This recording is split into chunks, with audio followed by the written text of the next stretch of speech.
네, 허민의 뉴스쇼 오늘 두 번째 여러분과 만날 주제는 장동혁의 단식과 관련된 문제입니다. 네, 오늘 6일째 맡고 있는 장동혁의 단식 어디까지 왔고 몸의 상태는 어떻고 앞으로 또 어떻게 가야 할지 여러분과 함께 나눠보겠습니다. 시작하기 전에 구독, 좋아요 그리고 알림 설정 부탁을 드리겠습니다.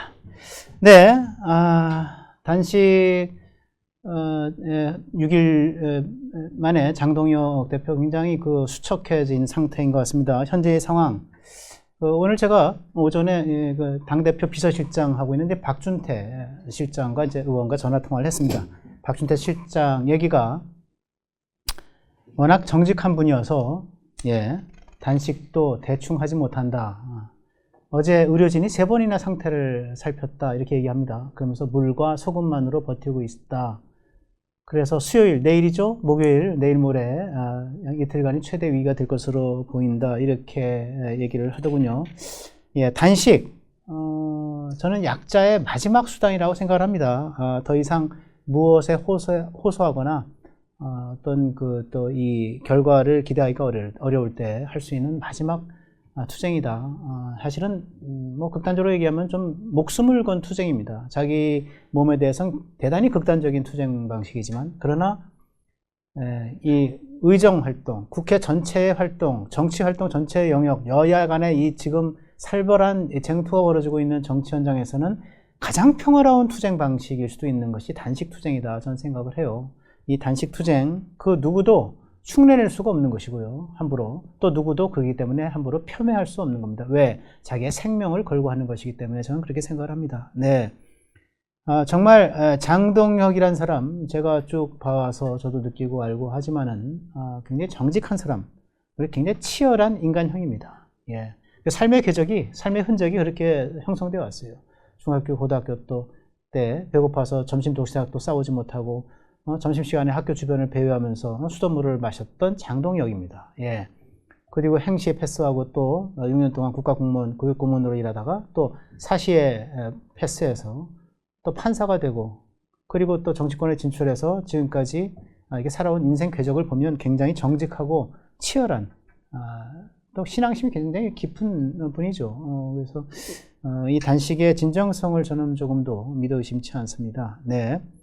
물만 먹고 버티다가 3일 만에 탈수 현상이 왔다고 합니다. 목, 금, 토. 지난 주말이 되겠네요. 토요일, 일요일 탈수 현상이 일어났고 그래서 이제 소금을 좀 투여를 했는데 소금을 몸에서 위에서 안 받아가지고 갑자기 짠 것이 들어 처음부터 단식하면서 이제 물과 소금을 주로 이제 합니다. 그리고 어떤 경우에는 또 비타민 음료를 마시기도 하고 그렇게 되는데 전혀 안 하고 이제 물만 갖고 약간 좀 뭐라 그럴까, 순진할 정도로 이게 그냥 정직한 사람이죠. 물만 가지고 하다가 이게 탈수 현상이 오고 하니까 이제 소금을 좀 투여했는데 위에서 거부 반응을 일으켜서 다 이제 뱉어내고 그래서 못했는데 지금 이제 의료진의 도움을 받아서 지금은 이제 소금을 투여하고 있는 상태 이제 이렇게 되는 거고요. 그러나 지금 이제 의료진은 어저께 3차례 와서 수액을 넣는 게 좋겠다. 잘못하면 안 좋아질 수도 있다 이런 얘기를 해서 하지만 장동혁 대표는 수액은 거부하고 있는 그런 상태라고 합니다. 네, 원래 단식에 들어갈 때요. 단식에 들어갈 때 이제 3가지 과정이 있습니다. 절식, 음식을 줄여나가는 과정, 그 다음에 단식, 그리고 단식이 끝난 뒤에 이제 복식, 회복하는 과정. 원래 이제 절식은 단식 기간과 비슷하거나 그것보다 좀 작은 기간. 단식을 한 이후에 복식은 단식 기간만큼의 기간 해서 이런 식으로 단식법이 있는데 사실은 이제 절식 기간 제대로 된 절식 기간이 없었죠. 굳이 얘기하자면 지난번 필리버스터 할 때 24시간 필리버스터를 하면서 단식을 한번 경험하긴 했습니다. 네, 그것이 절식 기간이라면 절식 기간인데 이런 과정을 제대로 밟지 않는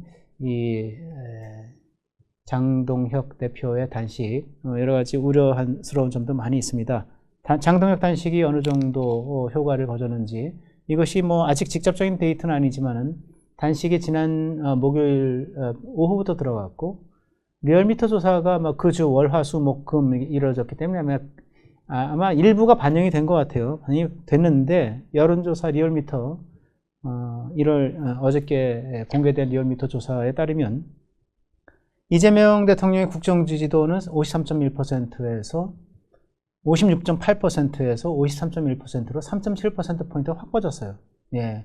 이게 뭐 일본 방문해서 다카이치 수상 총리와 회담을 하고 여러 가지 뭐 좋은 포즈를 많이 만들어내고 했음에도 불구하고 그 직후에 이렇게 됐다고 하는 거, 저는 여러 가지 이제 외교안보의 효과라고 하는 게 지금 많이 빠지고 있는 상태 아닌가라는 생각이 들고, 그다음에 뭐 더불어서 여당 내에서의 뭐라 그럴까, 이 김병기 사태, 또 강선우 공천왕금 사태, 그리고 또 김경 연관되어 있는 김경 서울시의원 사태, 이런 것과 맞물려서 여러 가지 또 여당 내부에 이제 친명 친청 간의 뭐 갈등 양상 같은 거, 이런 것들이 많이 작용을 해서 이런 것이 좀 오는 것 같고요.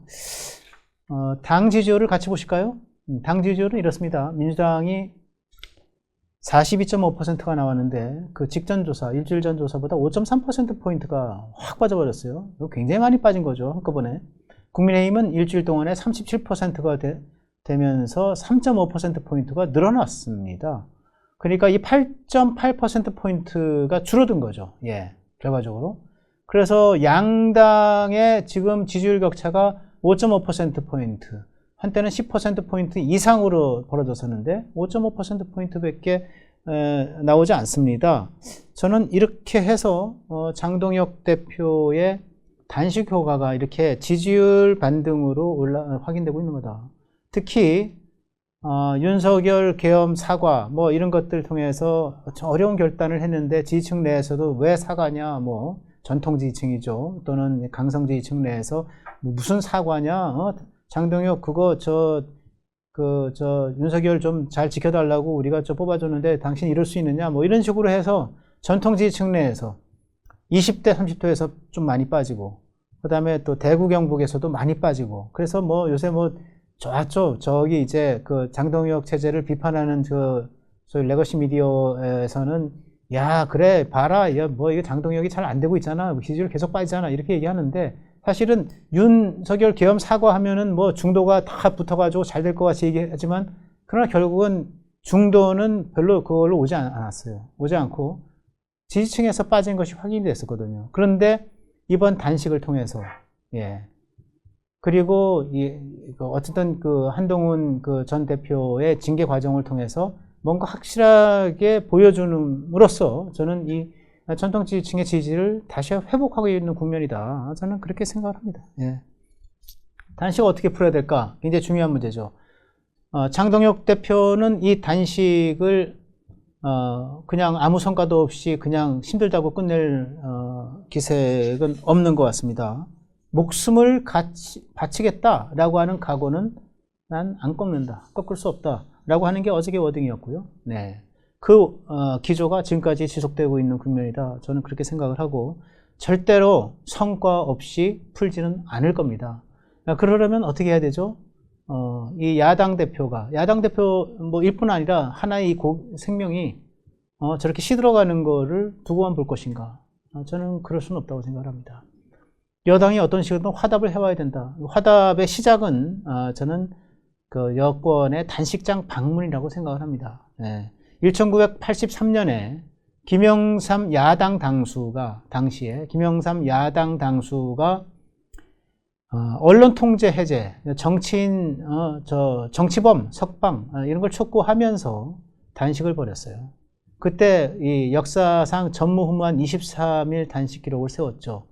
거의 뭐 죽는다는 얘기가 있을 정도로 단식을 했습니다. 그러면 정말 정말 아주 그런 분이에요. 저 김영삼 YS가 정말 뭐 한번 한다 그러면 확실하게 하는 분인데, 그때 민정당의 사무총장인 권익현 사무총장이 와가지고 건강을 위해서 제발 단식을 거둬 주시기 바랍니다. 이때 민정당이라고 하는 게 군사정권이었잖아요. 1983년이면 뭡니까?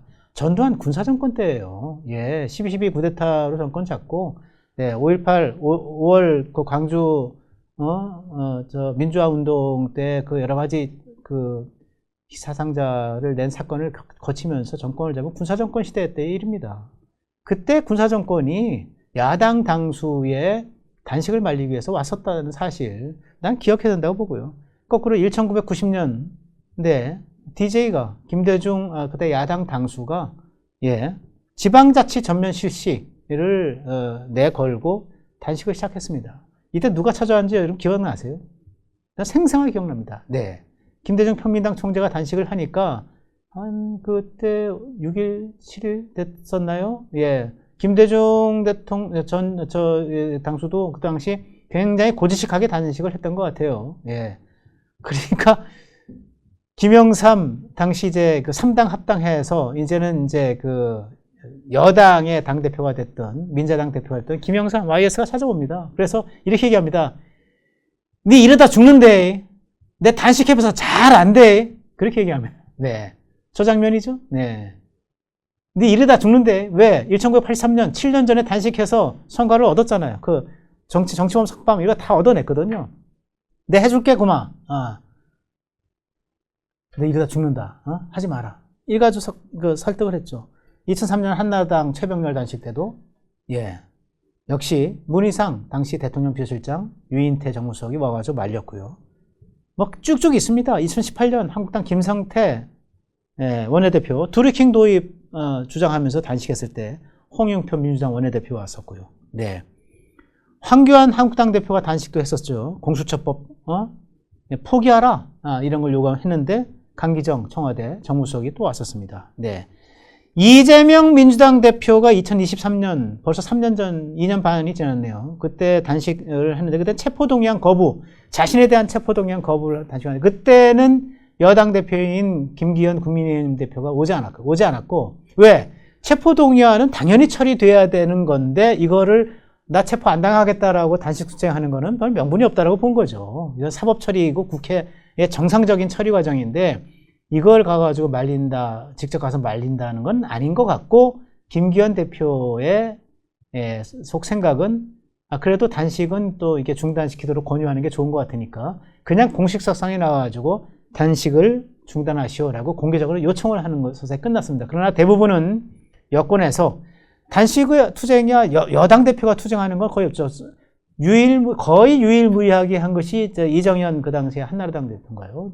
이정현 대표가 여당 대표로서 뭐 단식 투쟁을 한 게 있는데 요거는 약간은 조금 이게 에피소드 그냥 뭐 이렇게 뭐처럼 이제 지나가 버렸는데 그래서 이번에 이 단식 국면을 끝내기 위해서는 저는 이 여권에서 정청래 대표가 일단 와야 된다고 봅니다. 정청래 대표가 오고 또는 홍익표 정무수석 신임 정무수석이 됐잖아요. 청와대 홍익표 수석이 마침 또 내일 민주당을 방문한다고 하니 민주당을 방문하고 그 다음에 국민의힘을 또 나를 잡아서 방문해야 될 텐데 내일 민주당 정청래 대표를 방문하고 예방하고 그리고 그 길에 저는 장동혁 대표를 저는 만날 가능성이 아주 높다 이렇게 생각을 합니다. 그리고 지금 문제가 되고 있는 한동훈 전 대표도 이 기회에 단식장을 찾아가서 그래서 장동혁 대표에게 격려의 말, 위로의 말, 건강 당부의 말을 전하고 그리고 자기가 미신했던 사과 부분에 대해서 다시 당원 앞에 국민 앞에 제가 공식적으로 정식적으로 당원 게시판 사태에 관련해서 당원과 국민에게 누를 끼쳐드려서 죄송합니다라고 정식으로 사과해야 된다고 봅니다. 이렇게 되면 저는 그 성과를 가지고 단식에 풀려날 단식에서 이제 단식을 끝낼 그런 명분이 생긴다고 보고요. 그렇지 않으면 저는 어떤 성과도 없이 단식을 그냥 푸는 일은 없을 거다. 그렇게 되면 저는 장동혁 대표가 정말 문자 그대로 쓰러져서 엎혀가는 그런 날이 얼마 안 있어 찾아올 수도 있겠다. 그렇게 생각을 합니다. 그러나 이 정청래 대표가 야 단식은 무슨 단식이야 석고대죄 해야지 뭐 이렇게 하는 거 보니까 이것이 여당 대표가 찾아와서 이 단식 문제를 풀어내는 그런 방안은 별로 이게 실현될 가능성이 없어 보인다 이런 생각을 하게 됩니다.